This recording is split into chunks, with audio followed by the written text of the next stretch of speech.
précis que les hommes de Dieu doivent faire avant de se remarier. Dans le cas de veuvage, par exemple, dans le cas du pasteur qui, par exemple, perd sa femme, est-ce qu'il y a un délai que la Bible dit? Parce que là, on a tendance à condamner le remariage des hommes de Dieu. Du coup, Monsieur Jérémy, le pasteur Jérémy Lomboto, dites-nous, Daniela, est-ce qu'il y a un délai? excuse-moi de te couper la parole, mais je pense qu'il faudrait quand même partir de la base. Il faudrait partir du début. Il faudrait d'abord savoir ce que la Bible dit du remariage. Parce que lorsqu'on parle du remariage, c'est quand même... Avant de savoir les délais, on doit quand même savoir. Il y a une différence entre le remariage et le mariage. Le mariage, ça se fait au début, c'est la première chose qu'on fait. Le remariage, c'est lorsqu'on vient encore se marier pour la deuxième fois. Les mariages, on parle d'une fois. Le remariage, c'est la deuxième fois. On vient, c'est comme une répétition. Exactement. Et je pense qu'il faudrait... à partir de la base, nous dire en fait ce que la Bible pense du remariage dans ce sens-là. Ok, merci beaucoup, Madame la journaliste Rosie Chiyoyo et Daniela Kalala pour un sujet pertinent qui nous sommes en train de partager maintenant. C'est un sujet qui dérange la population et qui touche même la foi de certaines personnes. Alors, nous devons savoir une chose. De Genèse, de Nouveau Testament, et de l'Ancien Testament et Nouveau Testament, la Bible nous autorise. En fait, la Bible ne refuse pas les remariages, parce que quand on parle du remariage, nous sommes en train de voir se marier à nouveau. Ok? Alors, la Bible ne refuse pas les remariages, mais la Bible autorise. Lorsque vous lisez même dans les livres des Romains, chapitre de versets 2 à 3, vous allez voir là où la Bible nous autorise que lorsque le mari ou la femme est morte, le conjoint ou la conjointe est morte, il est possible de se remarier parce que la loi qui les liait est brisée, parce qu'une personne morte n'a plus de loi et la loi ne peut pas peser sur... Exactement. Puisque nous parlons, excusez-moi, de pasteur Jérémy, puisque nous parlons de la Bible, vous avez parlé d'un verset qu'on vous avez dit, Romains chapitre 7. Daniela Kalala, est-ce que vous pouvez nous aider à lire ces versets? Parce que lorsqu'on parle de la Bible, il faudrait quand même aussi confirmer, parce que je pense qu'il y a nos téléspectateurs qui sont juste derrière, qui aimeraient quand même aussi... Romains chapitre 7, verset 2. Romains chapitre 7, verset 2. Si je peux lire un peu vite. Oui, il n'y a pas de problème. Je suis dans Romains chapitre 7, de verset 2 à 3. La Bible dit ainsi, une femme mariée est liée par la loi à son mari tant qu'il est vivant, mais si le mari meurt, dégagé de la loi qui l'a liée à son mari. Si donc du vivant de son mari, elle devient la femme de notre homme, elle sera appelée adultère. On dit si donc le vivant de son mari, mais si le mari n'est plus, si la femme n'est plus, il est possible de se remarier. Puisque là nous parlons d'un homme, donc c'est le cas aussi pour l'homme, dans le sens où le remariage est autorisé qu'après le décès. Donc je pense que les divorces, quand un homme de Dieu divorce, il ne peut pas se remarier. Vraiment, merci beaucoup. J'allais aussi m'atteler sur ça, parce que quand on parle du remariage, il ne faut pas parler simplement du cas de décès, mais il y a des concepts très importants et pertinents dans ces domaines. Il y a les décès, mais il y a aussi le cas de divorce. Et dans le cas de divorce, la Bible autorise dans le cas de la répudiation. Et quand on parle de la répudiation, nous sommes en train de voir sur l'infidélité. Exactement. Sur l'infidélité. Et quand l'homme... trouve sa femme dans le cas de l'infidélité, la Bible autorise de pardonner ou de ne pas pardonner. Et à ce cas-là, si l'homme refuse de pardonner, lui, il peut faire aussi sa vie. Il peut continuer sa vie et se remarier avec une autre personne. Donc, le remariage est autorisé dans la Bible. J'ai apprécié, Rosie Tuyo, j'ai apprécié ce que le pasteur Jérémy Lomboto venait de signaler. Donc, les divorces en soi n'est pas autorisé dans la Bible, mais n'est pas autorisé. Voilà. Donc, n'est pas autorisé, mais ça dépend. La Bible donne la responsabilité aux personnes coupables, l'homme ou la femme. C'est-à-dire que si vous décidez, ça viendra de votre décision. Si vous décidez de pardonner, là c'est bien, mais si vous ne décidez pas, c'est possible de se remarié avec une autre personne. Alors, partons de le divorce. Exactement. Alors, partons de la deuxième question que vous avez posée par rapport au délai. Daniela, justement, là, on a compris ce que la Bible dit exactement. Remariage. Et on aimerait savoir maintenant, est-ce qu'il y a un délai précis? Est-ce que la Bible mentionne quelque part qu'il faudrait autant de temps, autant d'années, je ne sais pas, autant de jours avant qu'un homme de Dieu puisse se remarier? Parce que ça cause tellement de critiques. Beaucoup de gens parlent beaucoup. Il y a certaines personnes qui se disent non, seulement maintenant. Pourquoi c'est un crime. C'est comme un crime en fait. On s'est dit, c'est comme s'il y avait un moment précis. Et vous, en tant qu'homme des dieux, étant donné qu'on parle aussi d'un homme des dieux, il y a certaines personnes qui traitent d'insultes à la mémoire de la défunte. De la défunte, donc dans ce sens-là. Est-ce qu'il y a un délai? Merci beaucoup en tout cas. Je sens que vos questions sont vraiment pertinentes et qui nécessitent vraiment une réponse précise pour éclairer au peuple de Dieu et aussi à l'Église corps du Christ. Ce qu'il faut savoir dans l'Ancien Testament et dans le Nouveau Testament, il n'y a pas un délai que la Bible a mentionné pour les remariages. Il n'y a pas un délai spécifique. Et c'est est-ce que je peux vous donner même un exemple biblique parce que nous sommes en train de parler c'est un sujet qui touche la Bible. Exactement. Nous devons toujours nous référer dans la parole de Dieu, c'est très important. Je vous donne le cas d'Abraham. Abraham, c'est notre père de la foi. Abraham, c'est un repère pour nous dans la foi. Abraham, c'est un modèle pour nous. Abraham, c'est un corne pour nous dans la foi. Alors, le cas d'Abraham, lorsque Sarah n'était plus en vie, Abraham avait trouvé une autre femme, Ketura, c'est dans le livre de Genèse chapitre 25, si nous pouvons lire. Genèse chapitre Là, je lis au nom de Jésus. Oui, amen. La Bible dit dans le verset 1er, après Abraham prit encore une femme nommée Ketura. Abraham a pris une femme Ketura lorsque sa femme Sarah est décédée. Et nous sommes entrés aussi. Abraham était avancé en âge. C'est-à-dire que lorsqu'il y a un décès, il est possible pour toi de se remarier ou pas. C'est-à-dire ça dépend de toi. Même si l'âge ou que ça soit, ça dépend seulement de votre volonté. Mais la Bible encourage beaucoup plus aux jeunes veuves de se remarier pour que cela ne puisse pas toucher à leur foi. Ça me donne une question, ça me suscite encore une question, ce que vous venez de dire, pasteur. Est-ce que, vu que la Bible ne donne pas des délais, que ça dépend de la personne, est-ce que le pasteur qui est confronté à ça doit demander une autorisation de son église ou attendre un temps spirituel, attendre l'esprit lui pousse ou le fasse monter dans son cœur qu'il doit se remarier ou doit demander la permission auprès de ses fidèles? En fait, merci pour cette question. Ce qu'il faut savoir, il n'est pas toujours obligatoire de se référer à l'église, aux de l'église pour prendre un délai précis pour se remarier.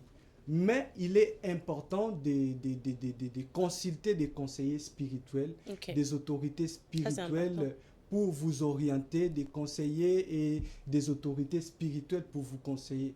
Ainsi même, la Bible dit, les projets échouent parce qu'il n'y a pas de conseillers. Exactement. Et les projets réussissent parce qu'il y a beaucoup de conseillers. Lorsqu'il y a beaucoup de conseillers, vous serez bien orienté parce qu'avant de prendre une décision comme des hommes de Dieu, parce que nous parlons des hommes de Dieu, des hommes de Dieu sont des modèles, des hommes de Dieu sont des repères, les hommes de Dieu sont des représentations de Dieu sur la terre.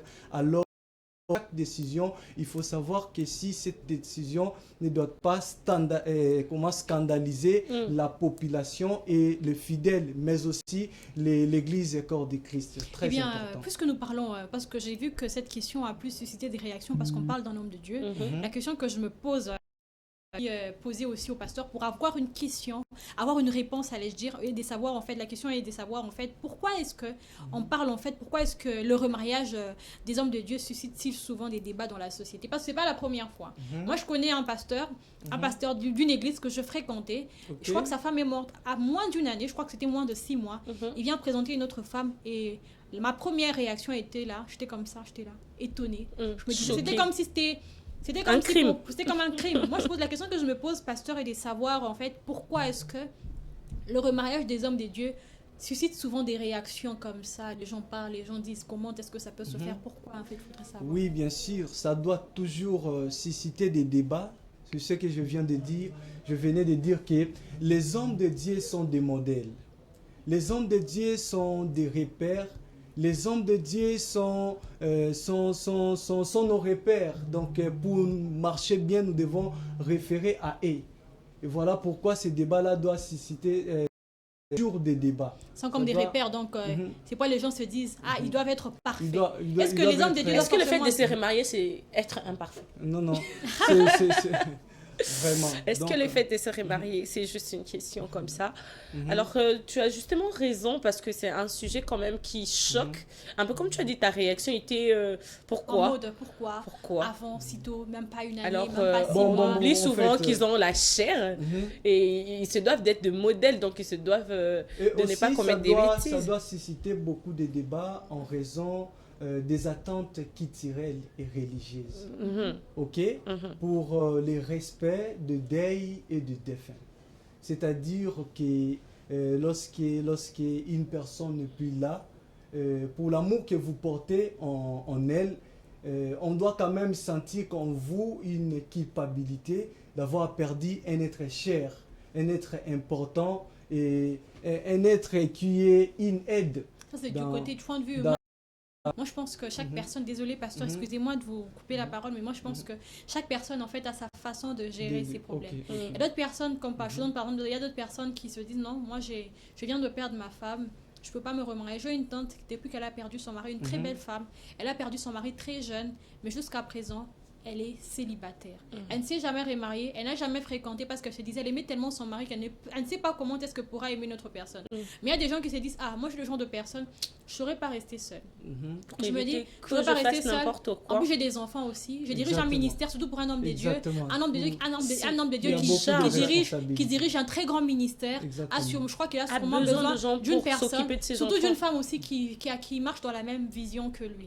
Un homme de Dieu s'est dit, non, j'ai des enfants, je dirige un très grand ministère, parce que quand il dirige un ministère, c'est comme s'il est le papa de toutes ces personnes. Il a beaucoup d'enfants et il s'est dit, j'ai besoin d'une femme à côté pour ne pas tomber. Pour éviter aussi la tentation. Parce que plus vous êtes saint, plus vous êtes tenté. Là, je viens dans un contexte chrétien. Parce que plus vous vous abstenez, plus vous essayez de pouvoir vous protéger, plus le diable vient vers vous. Exactement. Il augmente encore ses capacités. Il augmente encore ses capacités. Déjà marié. Exactement. Il augmente encore ses capacités. Et comme vous êtes un être humain comme tous les autres, on ne va pas dire qu'il est parfait. C'est un être humain comme nous. Il peut tomber, vous voyez. Et pour ne pas tomber, il s'est dit non, je dois quand même me mettre en relation avec une femme remariée pour pouvoir avancer. Voilà. Je trouve que dans ce sens-là, c'est pas... Exactement. Donc, pasteur Jérémy, la question que je vais vous poser maintenant va un peu de pair avec la question que Rosie venait de poser. Pourquoi est-ce que ça pose problème auprès des fidèles? Pourquoi le remariage du pasteur pose problème? Pourquoi les fidèles ont plus tendance à pousser leur pasteur de rester veuf jusqu'à la fin de leur vie? Pourquoi cela pose problème auprès de fidèles? En fait, ça pose un problème lorsqu'il n'y a pas de raisons valables. Ok. Je peux vous donner même un exemple au cas des divorces. Divorce, un homme de Dieu doit donner des raisons valables qui a permis à ce qu'il soit divorcé avec sa femme. Ok. Et s'il y a des raisons valables, c'est possible de se remarier encore. Donc, moi je trouve que nous devons vivre comme la Bible dit, nous devons vivre selon la volonté de Dieu et faire ce que le Seigneur veut et non selon l'opinion du peuple. Parce que les hommes seront, les hommes parleront, les hommes diront toujours, mais si votre conviction vous pousse et selon la marche que vous êtes en train de mener avec le Seigneur, il faut suivre le Seigneur et suivre les orientations que Dieu nous donne. Eh bien, pasteur, puisque vous avez parlé récemment, au début, vous avez commencé par le divorce, vous avez parlé de divorce et aussi du divorce et aussi du veuvage, si on peut le dire comme ça. On aimerait savoir en fait quelle est la différence entre le veuvage et les divorces en matière de remariage selon la Bible. C'est quoi la différence, par exemple, entre le divorce et le veuvage, s'il faut le dire comme ça? Un remariage, pour un remariage selon la Bible, après pour un remariage, par exemple, une personne qui a divorcé, une personne qui vient de perdre son conjoint se remarie? Quelle est la différence en fait? Ils sont pareils ou il y a une différence selon la Bible? Merci beaucoup. En fait, il y a une grande différence. Il y a les distinguos, il y a une différence entre le veuvage et les divorces. Et je vais vous donner cette différence d'une manière brève. Quand on parle du veuvage, nous sommes en train de voir les concepts dessein. Et quand on parle de divorce, nous sommes en train de voir les cas de la répudiation, donc l'infidélité. Vous voyez?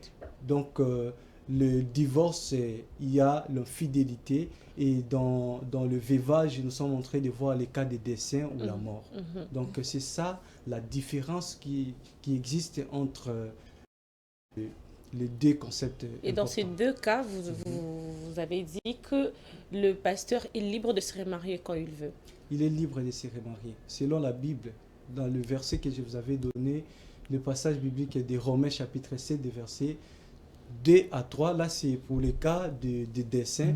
Et dans Matthieu chapitre 19, des versets 9, là c'est dans le cas de l'infidélité. Donc on peut dire qu'une femme ou une veuve de se remarier à tout moment. Une femme veuve ou un homme veuf est libre de se remarier à tout moment. Ça dépend de lui. Ça dépend. Il peut décider de se remarier. Juste le lendemain. Ou soit il peut aussi décider de ne pas se remarier, comme le cas de Anne. Anne avait décidé de ne plus se remarier en raison de sa foi. Donc voilà, ça dépend d'une personne à une autre. Alors, pasteur, comment réconcilier la pression sociale avec la liberté, justement, la liberté biblique de se remarier?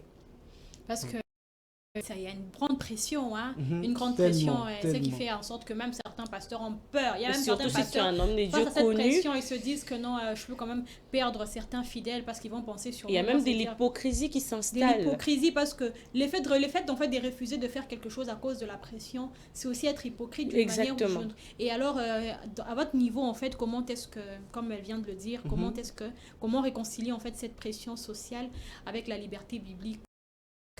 Quant à moi, ce qu'il faut savoir, Madame Rosie Chiyoyo et Daniela Kalala, il faut mettre un équilibre sur les convictions personnelles et les attentes sociales. Les convictions personnelles, moyennant de prière, moyennant la volonté de Dieu, moyennant les instructions de Dieu et ce que le peuple veut. Parce que le peuple peut décider, mais si cela n'est pas la volonté de Dieu et votre conviction, c'est que vous allez taper à côté. Donc, ce qu'il faut suivre et calmer la pression de la société, il faut suivre la volonté de Dieu et décider selon ce que le Seigneur t'oriente. Parce qu'il faut toujours savoir que les hommes parleront, les hommes diront, tant qu'il y a la société, tant qu'il y a des hommes, tant qu'il y a des activités sur la terre, il y aura des critiques, il y aura toujours des attentes. Parce que des hommes de Dieu sont des modèles. Parce que des hommes de Dieu sont des marches à suivre et des repères. Donc, voilà un peu. Donc, mettez l'équilibre sur les convictions et les attentes sociales. Ça va vous permettre au moins de peser la tension de la société. Exactement, Pasteur Jérémy, puisque nous sommes en train de chuter, je crois que j'ai la dernière question, je crois que ça sera Daniela Kalala qui va poser la dernière question, puisque nous sommes déjà presque à la fin de notre émission. Pasteur Jérémy, vous qui êtes du domaine, quel conseil donneriez-vous justement à ces personnes ou à une chrétienne, un veuf, un pasteur ou un berger d'une église ou une femme veuve qui hésite à se remarier par peur du jugement de la société? Merci beaucoup. Quant à moi, les conseils que je donnerai à une personne veuve, c'est d'explorer ses sentiments. D'explorer ses sentiments, ses émotions et aussi de consulter des autorités, des leaders spirituels, des leaders spirituel qui il peut vous prodiguer des bons conseils pour se remarier. Parce que ça peut être une émotion à cause de la pression de la société, à cause de la pression de la communauté que vous êtes en train de diriger. Mais pour bien réussir dans ces...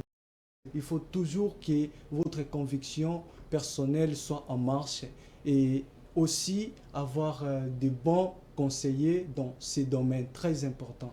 Et une sous-question, ça c'est pour le jugeur, on va dire la société qui en face, qui ne savent pas parfois comment réagir quand un homme de Dieu se remarie. Quel conseil donnerez-vous à ces personnes-là qui critiquent, à ces personnes-là qui trouvent que c'est une... Comme nous l'avons vu, vous avez dit clairement, vous nous avez démontré d'ailleurs par la Bible que ce n'est vraiment pas une abomination. Alors, que diriez-vous à ces personnes?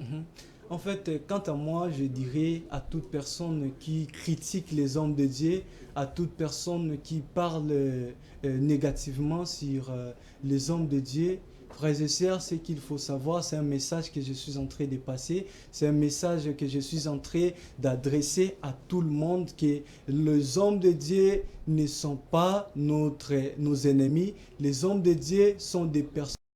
Nous, premièrement, bien qu'ils portent un fardeau, bien qu'ils portent une onction, mais ce sont des personnes à soutenir, ce sont des personnes à encourager, ce sont des personnes à prodiguer des conseils. Donc, au lieu de critiquer, il faut approcher la personne, savoir pourquoi il s'est remarié, savoir pourquoi il a décidé ainsi. C'est très important parce qu'il y a un adage qui dit, il serait mieux ne pas juger de loin et de s'approcher de la personne pour savoir pourquoi il a posé cet acte. Exactement. Donc, je crois que c'est ça en fait. Je crois que c'est la phrase d'aujourd'hui. Qu'on doit arrêter. Il serait mieux de s'approcher que des juger. Il serait mieux de s'approcher que des juger. Que des juger, exactement. Important. Merci beaucoup, pasteur Jérémy Lomboto, serviteur de Dieu. Eh bien, merci d'avoir été là, merci d'avoir répondu parce que moi, j'étais là, vous n'avez même pas remarqué ma façon de regarder, j'étais là parce qu'il y a des choses que j'ai appris. Exactement, j'ai beaucoup appris. J'étais là en train de regarder, on a vraiment appris beaucoup de choses parce que grâce à vous. C'est comme l'a dit, comme Daniela Kalala vient de le dire, ce sont ces juges. Il faut pas, c'est juges, s'il faut le dire comme ça. Ces juges, ces personnes qui jugent toujours. Qui sont toujours là à critiquer. Et le pasteur a fini par cette phrase pour dire, il est préférable de s'approcher que des juger de loin. Merci beaucoup, pasteur Jérémy Lomboto. Merci à vous. Alors, nous sommes en train de chuter. Avant de pouvoir finir, nous allons demander à la régie de pouvoir entamer cette rubrique Géo Day pour les personnes qui fêtent leur anniversaire, pour les personnes faire une dédicace à leurs proches. Donc, je pense que la régie est déjà là, elle est déjà disponible. Si ces personnes sont présentes, eh bien, on peut faire nos souhaits. Au cas contraire, on pourra quand même clôturer.